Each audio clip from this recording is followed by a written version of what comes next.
I'm getting ready to head into Burien, Washington, and as you can probably hear on my car, it is a rainy, wet, miserable evening. It's an evening that no one wants to be outside in, but I'm going to be meeting with folks who will be pitching their tents for the night because they tell me they have nowhere else to go.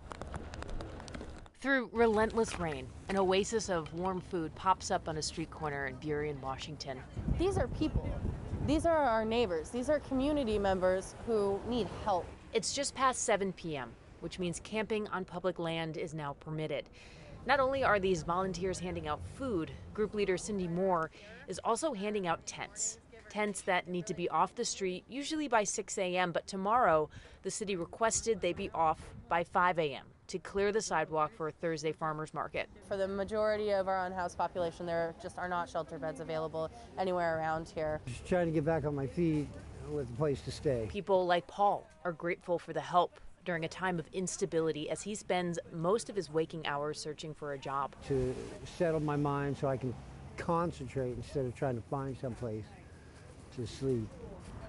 Burien, like many towns across the country, is figuring out how to handle a housing and homelessness crisis growing faster than its resources and tax dollars can handle. The city's rules restricting camping on public land are new as of December, and in a previous story, we brought you the perspective of business owners and city officials coping with homeless encampments.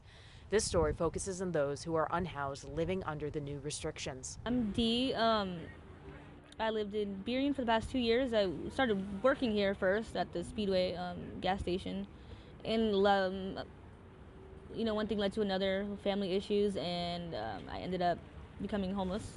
Dee is 25, and like Paul, she's trying to find work, but says it's difficult to look for it when every day you start from square one. To lose your stuff every day and have to start all over every single day, and then to learn to not care about things anymore and to just be on straight survival mode. You can't love anything. Like, you can't have sentimental value with anything. We were evicted from our apartment. Beth Hale and her husband came by for some food and to see familiar faces. They say their position is made worse by being demonized by members of the public.